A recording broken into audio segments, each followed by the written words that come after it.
fitness, adventure and travel, fashion, beauty, entertainment, and more. Welcome to the Aiden Max Show.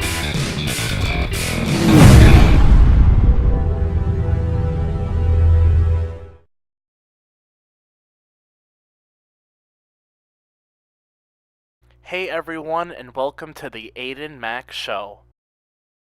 I want to make this clear. My show is for both deaf and non-deaf people, signers and non-signers. My show will benefit you, the non-deaf people watching this, who don't know sign. You will learn a lot, and you'll know what to do the next time you meet a deaf person for the first time. So you can give a positive experience to deaf people, professionally, personally, and socially. It really varies in the number of fields you may encounter a deaf person, and you'll know what to do because of this episode. This will be great exposure for you all. So please, don't assume when watching my show, oh, she's signing, so that means that this is only for deaf people only. Nope, this is a show for both deaf and non-deaf people. That's why my show has voiceover. Got it? Which leads me to talk about interpreter compliments. As you can see, these different images showing conferences, meetings, workshops, shows, places where people gather, and you see an interpreter standing in the front. You might be inspired and go up to them and tell them, wow, you're here to get up and interpret? Wow, you're a savior? You're helping the deaf community? Wow, you're so good. Where did you learn sign language? Where can I learn sign language? And the many other questions you might want to ask when you see an interpreter. But be careful. Imagine if you wanted to attend a meeting, conference, workshop, or a show. You can literally look at your schedule and say, oh, I can go to this conference. So I can go to this workshop. I can go to this meeting. Really, any last minute thing you want to attend, you can. But you need to think twice about deaf people. We don't have that privilege like you guys do. Which means if a deaf person has to go to a meeting but doesn't have an interpreter available, we're told it's our responsibility to book them in advance. By the time I get one, the meeting is already over.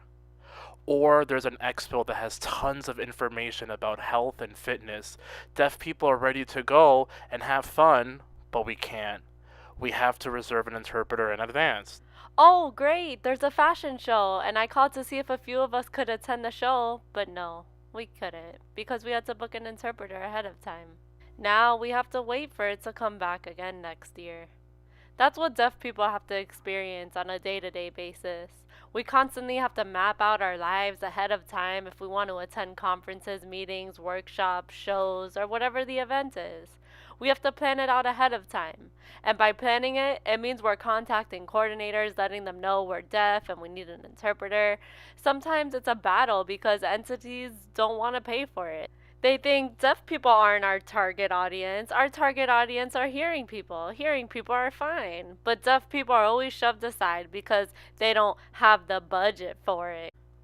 We have to go back and forth with people and remind them of the ADA law, and they're required to provide interpreters to ensure deaf people have access to information. That's when they start to realize once they know they're required by law. Then these coordinators have to reach out with different interpreting agencies, and sometimes agencies are not really doing it for the deaf people, they're doing it for the money. So a lot of the times they don't care and they just send a warm body. Imagine being frustrated at an all weekend conference because of an unqualified interpreter. The interpreters don't understand the content of the conference. They don't sign well and they don't understand sign language. When they're interpreting into English for a deaf person, they sound like they're speaking broken English instead of interpreting accurately, which results in us deaf people looking bad. Interpreters are what we use to make an impression to hearing people, and sometimes they do make us look bad. It's something that we have to face from time to time. We try to make the best out of it and try to keep things moving along and going forward. Sometimes people don't even realize we're quiet the entire time because of this. They don't realize we're stuck with an unqualified interpreter. Also, how do we even express that to them if the interpreter can't match us? It may come off as sounding stupid or not important, and then we lose an opportunity. I want you all to think twice when you want to run towards an interpreter when you see one. You need to remember, we, the deaf people, are just like you, non-deaf people out there. We want to seize potential opportunities, to meet potential sponsors, investors, business partners, or developing business relationships with different people and expanding our networks. I work hard to be who I am. I want to show who I am to people. So when a non-deaf person runs up and talks to the interpreter, that robs my time. You're taking away my opportunity to network. You could have asked me those questions and started a conversation with me. Like, wow, this is awesome that we both have an interpreter. We can form a relationship because you're here for business and I'm here for business too. We could have formed a relationship, but instead you ignored us and ran to the interpreter. The interpreter is there for a different purpose than we are. The interpreter is here to facilitate communication between deaf people and non-deaf people. That's it. That's their goal for attending, to make sure effective communication is taking place. And really, you're gaining nothing talking to an interpreter who is not even there for what you're there for.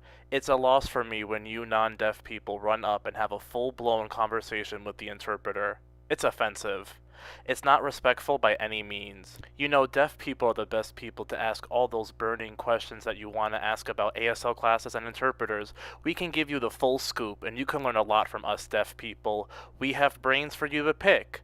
I notice you non-deaf people running to have full-blown conversations with the interpreter. You don't even realize you're taking time away from me, having opportunities to recruit potential team players for my team. By talking to the interpreter, you're robbing potential exposure, information, exchange of resources, advice, and many other things that you non-deaf people get when you get to go to these events. But here you are, running to have a one-on-one conversation with the interpreter. You forgot about me.